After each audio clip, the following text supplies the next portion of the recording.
जय हिंद मेरे प्यारे बच्चों। कक्षा 9 के जितने भी मेरे प्यारे बच्चे 2026 में वार्षिक परीक्षा देंगे, आज की इस वीडियो में मैं लेकर के आ चुका हूं आपकी वार्षिक परीक्षा 2025-2026 के लिए हिंदी विषय का वायरल मॉडल पेपर।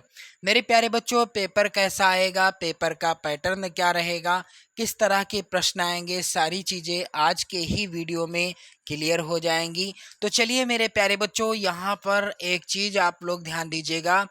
3 घंटे 15 मिनट का समय आपको वार्षिक परीक्षा में मिलेगा और ये जो वायरल मॉडल पेपर है इसे आप लोग ज़रूर तैयार कर लेना।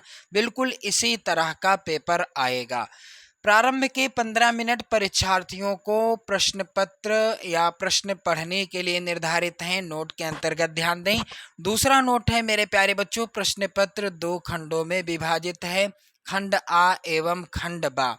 खंड आ में 20 अंक के बहुविकल्पी प्रश्न दिए गए हैं। खंड बा में 50 अंक के वर्णनात्मक प्रश्न दिए गए हैं।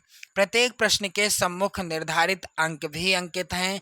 कौन सा प्रश्न कितने अंक का है इसका भी विवरण दिया गया है। अब खंड आ के इन बहुविकल्पी प्रश्नों को आप तैयार कर लो क्योंकि ये सबसे ज़्यादा इम्पोर्टेंट प्रश्न हैं। चलिए, पहला प्रश्न है, भारतेंदु युग के निबंधकार हैं। तो भारतेंदु युग के निबंधकार क्या बालकृष्ण भट्ट जी हैं, या बाबू गुलाब राय, श्याम सुंदर दास हैं, या रामचंद्र शुक्ल जी हैं। तो राइट आंसर होगा बाल कृष्ण भट्ट जी भारतेंदु युग के निबंधकार हैं। चलिए, अगला प्रश्न है, गोदान किस विधा की रचना है। तो मेरे प्यारे बच्चों, गोदान, गबन, सेवा सदन ये तीनों रचनाएं उपन्यास विधा पर आधारित रचनाएं हैं और तीनों रचनाओं के लेखक कौन हैं?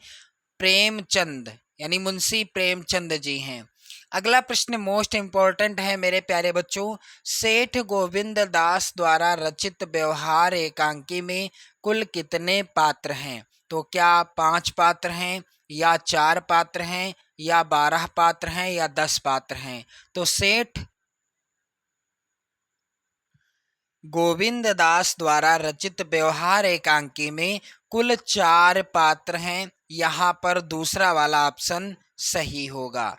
अगला प्रश्न है, भारतेंदु के पूर्व हिंदी गद्य के प्रमुख लेखक थे, यानी भारतेंदु हरिश्चंद्र जी के पहले पूर्व अर्थात पहले हिंदी गद्य के प्रमुख लेखक कौन थे? तो यहाँ पर राइट आंसर हो जाएगा राजा शिव प्रसाद सितारे हिंद। खा वाला ऑप्शन सही होगा। अगला प्रश्न है मेरे प्यारे बच्चों, आदिकाल को अन्य किस नाम से जाना जाता है? तो आदिकाल को मध्यकाल, श्रृंगार काल और वीरगाथा काल या युद्ध काल, इनमें से किस नाम से जाना जाता है? आदिकाल को वीरगाथा काल के नाम से भी जाना जाता है। अगला प्रश्न है, पृथ्वीराज रासो किसकी रचना है? तो मेरे प्यारे बच्चों, पृथ्वीराज रासो चंद बरदाई जी की रचना है और ये हिंदी का प्रथम महाकाव्य है। एक चीज याद कर लीजिएगा, हिंदी का प्रथम महाकाव्य क्या है? पृथ्वीराज रासो, जिसके लेखक हैं चंद बरदाई जी। प्रश्न अगला है, सगुणोपासना की दूसरी शाखा कहलाती है। तो सगुण यानी सगुण भक्ति धारा की दूसरी शाखा क्या है? कृष्णाश्रयी शाखा। यहाँ पर खा वाला विकल्प सही होगा। चलिए मेरे प्यारे बच्चों, अगला प्रश्न है, साखी शबद रमैनी किसकी रचना है? तो साखी शबद रमैनी ये तीनों रचनाएं कबीरदास जी के द्वारा लिखी गई हैं, यानी कबीरदास जी ने लिखा नहीं है। लिखा किसने है? धर्मदास जी ने, कबीरदास जी ने इन रचनाओं की रचना की है। मेरे प्यारे बच्चों, अगला प्रश्न है, देख रूप लोचन ललचाने हर से जनु निज निधि पहचाने में निम्नलिखित रस है। तो यहाँ पर कौन सा रस है? क्या श्रृंगार रस है, वीर रस है, या शांत रस है, या फिर मेरे प्यारे बच्चों करुण रस है? तो श्रृंगार रस का स्थायी भाव क्या होता है? याद कर लेना आप लोग, रति होता है। वीर रस का स्थायी भाव उत्साह होता है। करुण रस का स्थायी भाव शोक होता है और शांत रस का स्थायी भाव निर्वेद होता है। आप लोग याद जरूर कर लीजिएगा। मेरे प्यारे बच्चों, देख रूप लोचन ललचाने, हर से जनु निज निधि पहचाने में कौन सा रस है? इसका राइट आंसर हो जाएगा श्रृंगार रस। पहला ही विकल्प सही है। चलिए अगला प्रश्न है, बंदहु गुरुपद पदुम परागा, सुरुचि सुबास सरस अनुरागा के प्रत्येक चरण में कितनी मात्राएं हैं? तो आपको बताना है। ये जो उदाहरण है ये है क्या? तो ये तो है चौपाई छंद पर आधारित उदाहरण, और चौपाई छंद के प्रत्येक चरण में 16 मात्राएं होती हैं, इसलिए राइट आंसर होगा खा वाला ऑप्शन, 16 मात्राएं हैं। तरनी तनुजा तट तमाल तरुवर बहुछाये में अलंकार कौन सा है? जहां पर एक वर्ण या अक्षर, मेरे प्यारे बच्चों, जहां पर एक वर्ण या अक्षर एक से अधिक बार आता है वहां होता है अनुप्रास अलंकार। और दिए गए उदाहरण में ता वर्ण या अक्षर, आप लोग ध्यान दें, ता वर्ण या अक्षर एक से अधिक बार आया हुआ है, इसलिए यहाँ पर कौन सा अलंकार है? अनुप्रास अलंकार है। चलिए यथाशक्ति का समास विग्रह क्या होगा? तो शक्ति प्लस अनुसार, यहाँ पर पहला ही विकल्प सही होगा। माता पिता दिन रात आदि के बीच किस विराम चिन्ह का प्रयोग हुआ है? मेरे प्यारे बच्चों, यहाँ पर ये जो चिन्ह लगा हुआ है इसे क्या कहते हैं? तो इसे कहते हैं योजक चिन्ह। यहाँ पर खा वाला विकल्प सही होगा। चलिए अगला प्रश्न है, अस्थि शब्द का तद्भव बताइए। तो मेरे प्यारे बच्चों, अस्थि शब्द का तद्भव हो जाएगा हड्डी, यहाँ पर दूसरा वाला विकल्प सही होगा। अगला प्रश्न है, अज्ञान का विलोम क्या है? तो अज्ञान का विलोम होता है मेरे प्यारे बच्चों ज्ञान होता है, यहाँ पर क्या हो जाएगा? दूसरा विकल्प सही। प्रश्न अगला है, कमल राजीव जलज नलिन आदि कहलाते हैं। ये क्या कहलाते हैं? ये सभी पर्यायवाची हैं जो कि कमल के पर्यायवाची हैं। महाशयः का संधि विच्छेद बताइए। तो इस प्रश्न का उत्तर क्या हो गया? महान धन आशयः। मेरे प्यारे बच्चों, पहला ही विकल्प सही होगा। रामय रूप है राम का, तो इसका राइट आंसर क्या होगा? दूसरा विकल्प सही होगा, तृतीया विभक्ति बहुवचन। चलिए अगला प्रश्न मेरे प्यारे बच्चों है, यहाँ पर ध्यान दें आप लोग। गच्छन्ति, आप लोग ध्यान दीजिएगा, प्रश्न संख्या 19 है। गच्छन्ति रूप है गम धातु का, तो यहाँ पर इसका राइट आंसर क्या हो जाएगा? दूसरा विकल्प सही होगा। लट लकार प्रथम पुरुष बहुवचन, दूसरा वाला विकल्प सही होगा। धातु विधिलिंग, यहाँ पर ध्यान दें, क्रिय धातु विधिलिंग लकार मध्यम पुरुष द्विवचन का रूप क्या होगा? तो यहाँ पर हो जाएगा कुर्यतम या करोत या कुरुत या अकरोत, तो यहाँ पर खा वाला विकल्प सही होगा। इसके बाद आप देखेंगे खंड बा, जिसमें वर्णनात्मक प्रश्न आने हैं। चलिए प्रश्न संख्या 21 है। निम्नलिखित गद्यांशों पर आधारित या निम्नलिखित गद्यांश पर आधारित प्रश्नों के उत्तर दीजिए। पहला गद्यांश है मेरे प्यारे बच्चों, मोटर चली गई, बूढ़ा कई मिनट तक मूर्ति की भांति निश्चल खड़ा रहा। संसार में ऐसे मनुष्य भी होते हैं जो अपने आमोद प्रमोद के आगे किसी की जान की भी परवाह नहीं करते। शायद इसका उसे अब भी विश्वास न आता था। सभ्य संसार इतना निर्मम, इतना कठोर है, इसका ऐसा मर्म भेदी अनुभव अब तक ना हुआ था। वह उन पुराने जमाने के जीवों में था जो लगी हुई आग को बुझाने, मुर्दे को कंधा देने, किसी के छप्पर को उठाने और किसी कलह को शांत करने के लिए सदैव तैयार रहते थे। मेरे प्यारे बच्चों, इस तरह का गद्यांश आएगा और ये 3 प्रश्न आएंगे गद्यांश पर आधारित। ये गद्यांश लिया गया है मंत्र शीर्षक पाठ से और जिसके लेखक हैं मुंशी प्रेमचंद जी, आप लोग याद कर लीजिएगा। चलिए दूसरा गद्यांश है, एक ही गद्यांश आपको करना है, चाहे तो आप अथवा वाले को भी लिख सकते हैं। दुनिया में 2 अमोघ शक्तियां हैं, शब्द और कृति। इसमें कोई शक नहीं कि शब्दों ने सारी पृथ्वी को हिला दिया, किंतु अंतिम शक्ति तो कृति की है। महात्मा जी ने इन दोनों शक्तियों में से अधिक श्रेष्ठ उपासना की है। तो मेरे प्यारे बच्चों, ये जो है गद्यांश ये किस पाठ से लिया गया है? निष्ठा मूर्ति कस्तूरबा। निष्ठा, मूर्ति, कस्तूरबा।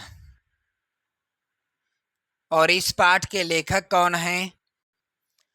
काका कालेलकर। काका कालेलकर जी हैं। ध्यान रहे आप सभी को। अगला है यहाँ पर प्रश्न, निम्नलिखित पद्यांश पर आधारित प्रश्नों का उत्तर दीजिए। और 6 नंबर का ये भी प्रश्न आएगा। मेरे प्यारे बच्चों, पहला पद्यांश है, प्रभु जी तुम चंदन हम पानी, जाकी अंग अंग बास समानी। प्रभु जी तुम घन हम बन मोरा, जैसे चितवत चंद चकोरा। प्रभु जी तुम दीपक हम बाती, जाकी ज्योति बरै दिन राती। प्रभु जी तुम मोती हम धागा, जैसे सोनहि मिलत सुहागा। प्रभु जी तुम स्वामी हम दासा, ऐसी भक्ति करें रैदासा। तो मेरे प्यारे बच्चों, रैदास जी के द्वारा यानी संत रैदास जी के द्वारा ये रचित है और ये लिया गया है प्रभु जी तुम चंदन हम पानी शीर्षक कविता से। चलिए ध्यान दें, पाठ से लिया गया है। इसके बाद आप देखेंगे 3 प्रश्न हैं, तो किसी एक पद्यांश पर आधारित 3 प्रश्न करेंगे और 6 नंबर आपको मिलेंगे। अथवा में भी पद्यांश है मेरे प्यारे बच्चों। मैंने झुक नीचे को देखा, तो झलकी आशा की रेखा। विप्रवर स्नान कर चढ़ा सलिल, शिव पर दुर्बादल तंडुल तिल। लेकर झोली आए ऊपर, देख कर चले तत्पर वानर। मेरे प्यारे बच्चों, ये लिया गया है दान शीर्षक कविता से और रचनाकार हैं सूर्यकांत त्रिपाठी निराला। त्रिपाठी निराला जी हैं इस पाठ के रचनाकार। चलिए अगला जो है यहाँ पर प्रश्न 23 का, जो कि ऐसा आएगा। लिखा हुआ है, निम्नलिखित संस्कृत गद्यांशों में से किसी एक का संदर्भ सहित हिंदी में अनुवाद अपने शब्दों में कीजिए। 4 नंबर पर आएगा ये प्रश्न। तो पहला है, अनंतरम श्री कृष्णा गोपाले सह वनम गत्वा गाह चारयति। मेरे प्यारे बच्चों, ये लिया गया है कृष्ण गोपाल नंदना, कृष्ण गोपाल नंदना शीर्षक पाठ से। और मेरे प्यारे बच्चों, अथवा में भी गद्यांश है यहाँ पर, विश्व विश्रुतः स्वामी विवेकानंदा असैव महाभागस्य शिष्य आसीत। ये लिया गया है परमहंस राम कृष्ण शीर्षक पाठ से। परमहंस राम कृष्ण शीर्षक पाठ से। मेरे प्यारे बच्चों, इसके बाद देखेंगे आप लोग, अगला है, किसी एक गद्यांश को ही सॉल्व करेंगे। अगला प्रश्न है, निम्नलिखित संस्कृत पद्यांशों में से किसी एक का संदर्भ सहित हिंदी में अनुवाद कीजिए। ये भी प्रश्न 4 नंबर का आएगा। तो बुद्धिमान नीतिमान वाग्मी, ये जो लिया गया है, ये लिया गया है पुरुषोत्तमः रामः शीर्षक पाठ से। पाठ का नाम क्या है? पुरुषोत्तमः रामः शीर्षक पाठ से लिया गया है। अथवा में है, मनसी वाचसी कार्य पुण्य पीयूषम पूरा। ये लिया गया है मेरे प्यारे बच्चों सुभाषितान शीर्षक पाठ से। सुभाषितान शीर्षक पाठ से। अब यहाँ पर ध्यान दें आप लोग, किसी एक पद्यांश को ही करेंगे आप। अगला प्रश्न है, निम्नलिखित दीपदान एकांकी अथवा लक्ष्मी का स्वागत एकांकी के कथा संगठन पर अपने विचार प्रकट कीजिए। ये प्रश्न आएगा 5 नंबर का। मेरे प्यारे बच्चों, ध्यान रहे आप सभी को, अथवा में भी प्रश्न है यहाँ पर, कह रहा है लक्ष्मी का स्वागत एकांकी के प्रमुख पात्र का चरित्र चित्रण कीजिए। अगला प्रश्न जिसे आप तैयार कर लेंगे 25 का, निम्नलिखित लेखकों में से किसी एक विषय पर जीवन परिचय देते हुए उनकी व्याख्या किन्हीं 2 रचनाओं का नाम लिखिए। यानी किसी एक लेखक का जीवन परिचय लिखना है और उनकी 2 रचनाओं के नाम लिखने हैं। 4 नंबर का प्रश्न आएगा। मेरे प्यारे बच्चों, प्रेमचंद महादेवी वर्मा और रविंद्रनाथ टैगोर, इन तीनों लेखकों का जीवन परिचय आप तैयार कर लीजिए। और इसके बाद अगला प्रश्न है, निम्नलिखित कवियों में से किसी एक का जीवन परिचय आपको लिखना है और उनकी 2 रचनाओं के नाम लिखने हैं। 4 नंबर का ये भी प्रश्न आएगा। जयशंकर प्रसाद, कबीरदास और हरिवंश राय बच्चन, ये तीनों जीवन परिचय बहुत ही ज़्यादा इम्पोर्टेंट हैं, आप ज़रूर याद कर लेना। चलिए अगला प्रश्न है, अपनी पाठ्य पुस्तक से कंठस्थ किया हुआ कोई एक श्लोक लिखिए जो इस प्रश्न पत्र में ना आया हो। 2 नंबर का ये प्रश्न है। मेरे प्यारे बच्चों, अगला प्रश्न है, निम्नलिखित प्रश्नों में से किन्हीं 2 प्रश्नों के उत्तर संस्कृत में दीजिए। तो ये सभी संस्कृत के प्रश्नों को आप तैयार कर लीजिएगा। और इसके बाद है, निम्नलिखित मुहावरे एवं लोकोक्तियों में से किसी एक का अर्थ बताते हुए वाक्य प्रयोग कीजिए। मेरे प्यारे बच्चों, ध्यान रहे आप सभी को कि ये जो मुहावरे हैं इन्हीं पर आधारित वाक्य प्रयोग करना है। चलिए ध्यान दें, मुहावरे क्या हैं? ऊँट के मुंह में जीरा, ईद का चांद होना, अक्ल बड़ी या भैंस, अंधे की लकड़ी होना। चलिए अगला प्रश्न है, निम्नलिखित में से किन्हीं 2 वाक्यों का संस्कृत में अनुवाद करना है। 4 नंबर का ये प्रश्न आएगा। अब यहाँ पर ध्यान दें आप लोग, वह गंगा का जल है, राम घर में नहीं है, और सूर्य उदय होता है, साथ ही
मेरे प्यारे बच्चों, इस तरह के वाक्य पूछे जाएंगे जिनका आपको संस्कृत में अनुवाद करना है। चलिए अगला प्रश्न है, शुल्क मुक्ति हेतु अपने प्रधानाचार्य को एक पत्र लिखिए। तो 5 नंबर का ये प्रश्न आएगा। अथवा में भी प्रश्न है, अपने प्रधानाचार्य को संबोधित करते हुए प्रार्थना पत्र लिखिए जिसमें अस्वस्थ होने के कारण एक दिन का आकस्मिक अवकाश मांगा गया हो। तो मेरे प्यारे बच्चों, इसी पैटर्न पर आधारित रहेगा हिंदी विषय का पेपर। आप लोग शेयर कर दें, लाइक कर दें। जय हिंद।